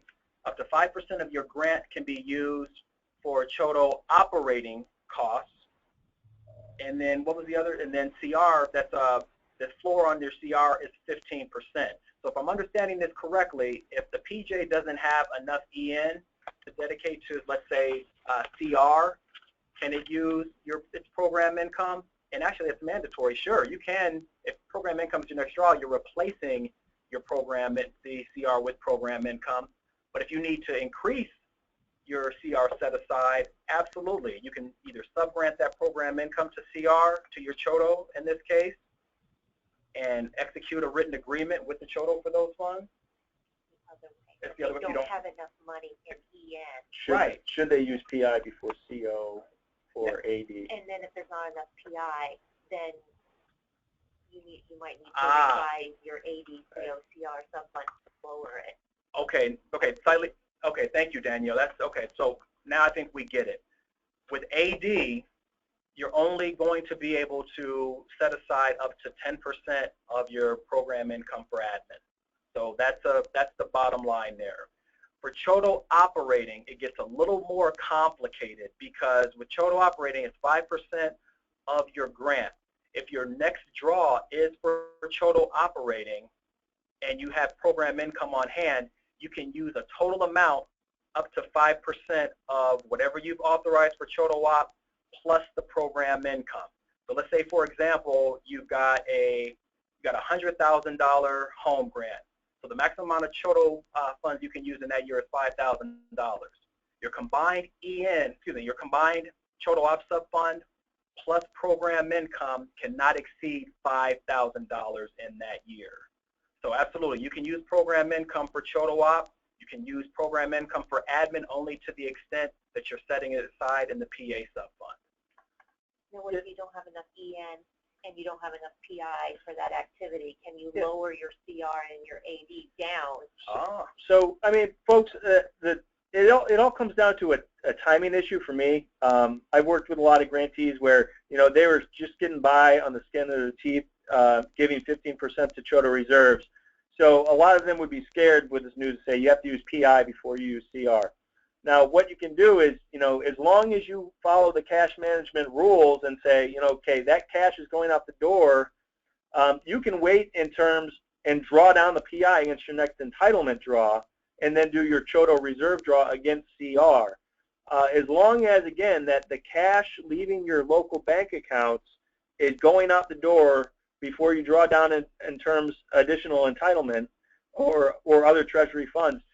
So I guess what I'm saying is, if the system is forcing you to spend PI or the rule is forcing you to spend PI on a CR activity, is just wait to do that draw into IDIS, the PI draw, until you have another entitlement draw. And I hope that makes sense. But again, you can kind of delay reporting it in IDIS until you have that next entitlement draw. Delay reporting it up to the 30 days. That's Want to be very clear there, folks. It's the 30-day requirement, and as Bill made a great point in that if you can delay that CHOTO reservation disbursement and replace the EN with program income or other local funds, absolutely, that is the preferred method to take to maximize your amount of CR. So, yes, thanks for saying that. Next question. In pre-2015 activities that are completed in IDIS, if I use PI but did not increase the funding commitment, okay, excuse me, let me start all over. In pre-2015 activities that are completed in IDIS, if I use PI but did not decrease the funded commitment amount in IDIS, do I need to go back and do that? And if so, how? Okay, so if you've already done this, I would say have a conversation with your CPD rep as far as reconciliation. But for the most part, folks, if this is something that you catch right away, that you should have made a reduction of your funded amount, go ahead and do that. If there is, for instance, you've been kind of just going along, drawing down, EN ahead of program income, that's a practice you want to stop right away and make sure that going forward you're following the correct procedure here. If you have recaptured funds that you receipt as HP, you have to reduce the amount funded by the amount of HP funds receipted. So again here, folks, the requirement, the home regulation requires that PJs disperse local funds before Treasury funds. So it's less a matter of a commitment and more of a recognition of what type of draw do I have? What activity am I drawing for? Am I drawing admin funds? Am I drawing project costs? Because if I'm drawing project costs, then yeah, immediately before the drawdown, I reduce the funding. But if we're talking about, hey, just agreements that you're executing and we don't know whether activity A or B is going to have a disbursement first, keep those local monies where they are, uncommitted, and wait until you have a drawdown and make the adjustment at that point. Yeah, and HP and IU are going to be treated just like PI in terms of using it first. So if you have HP funds but you don't have PI funds, you want to use the HP funds before you draw down more Treasury. Okay. Bill, I'm going to give this one to you. Can you add multiple years to the PR09 report? Yeah, that's a very good question. I believe there's some parameters when you first run the report, and you can do a date range, or you can just leave it blank and get all years. But yeah, you can definitely do more than one program year on the PR09. Beautiful. Give this next one to you as well, sir. If the PJ does not reduce the funding activity for PI, won't the funds be put back into EN when the activity is completed in IDIS? Great question. Yeah, that is a very good question, and the answer is yes. So basically, when you complete an activity, they take any money that's unspent, so basically the balance of funds over the drawn amount, and those funds will go back into your available to commit. And from my understanding, that will work the same for any funding source, whether it was PI, EN, HP, IU. Echo that sentiment. If the PJ doesn't, here we go, next. Is there a MicroStrategy report that will show all sources of funding for open activities in a program year? Great question. No, so I don't think there's a report that will do this, but if you guys use there's a search home activities function under the plans projects activity screen. That one has a fund type option, I believe, and so that might be your best bet, is to use the search home activities function within the system itself as opposed to going to a MicroStrategy report. Absolutely, I agree with that. And folks, just so you know what's kind of in our pipeline, the Home Office is looking to establish a receipt audit trail report it's going to be several months, but that report will display each instance where an activity has been funded, any increases of funding. So that's something to look forward to. But right now, the information is really difficult to obtain. You can run a PR22 status of home activities reports, which will give you a roll-up of all funding in an activity. You can run a PRO2, which will give you a breakdown by program year, and it'll show the funding line items for each activity, but nothing to the level of detail that you're asking for. The PRO5 that Bill mentioned earlier, the drawdown by activity report, will give you each line item disbursement for activities, very similar with the PRO7. You can filter that report for disbursements across activities. So, but we are recognizing that the report you're talking about with line item fund type status is important, so we want to get that out as soon as we possibly can. Next question, what report will show daily PA receipts? Okay, now folks, here, the PA receipt is almost a misnomer. While you're actually receiving program income, but you're setting aside or authorizing a PA subfund. So the report that Bill showed us earlier, the PRO9, that's going to show us PA draws. And you'll also, in the PR35, the PR27, that will show us PA funds for each program year. So you'll get an entire roll-up, and you can see from day to day on the 27th and on the 09, and as well as the 35 when those amounts go up or go down. But there isn't again a daily receipt log where you're going to see this is when an increase happened, this is when it decreased. You would have to do that type of analysis on your own. Last question here, folks. If our action plan anticipated PI for a specific activity, when the PI is received, could it be held in the local account for that activity rather than using it for the next draw, which may be a different activity? Bill, please. No. So again, folks, if you have PI in your local bank account, let's say you get a check for $50,000, and you say in your action plan, that's $50,000. Because we got this $50,000, we're going to do more home buyer activities. You can't do that. You can't encumber the funds and set the funds aside for a certain activity. If those of you on the phone are familiar with CDBG, that's kind of like a revolving loan account, right, where the funds are set aside for a certain activity. You can't do that in home. If the fund's in your local account, it's a cash management system. That means you need to spend that cash in your local account before you draw down additional funds, regardless of what activity it is. I mean, so there are some exceptions like we talked about with admin, but you know, for the most part, if before the Treasury funds come out, the money has to leave your local bank account. So I know a lot of you your local financial systems, you might have PI set up as a separate account, and you are encumbering from those funds. This may mean that you have to do a lot of journal entries to basically adjust the encumbrance as that PI actually flows out the door.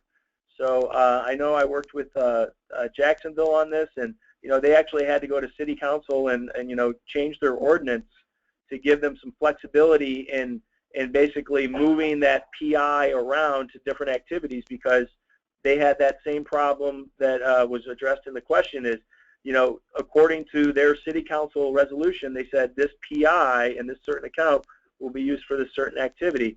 And then they ran into problems when they couldn't draw down that PI for the next drawdown. So they actually had to go and get a change to their City Council resolutions to give them that ability and that flexibility to spend the PI and move it around to the next drawdown. So that might be something you have to look at. Fantastic. Thank you, Bill. All right, folks, that was the last question that we have time to answer today. If you do have any further questions, please, by all means, submit it to the Ask a Question portal located on the HUD Exchange. Again, it's folks like Bill Cabal, HUD employees review each and every one of those questions that come in for the home program before we submit a response. So know that we will try to get back with you within 48 hours on those. And again, use all the resources that you have at your disposal that we talked about here.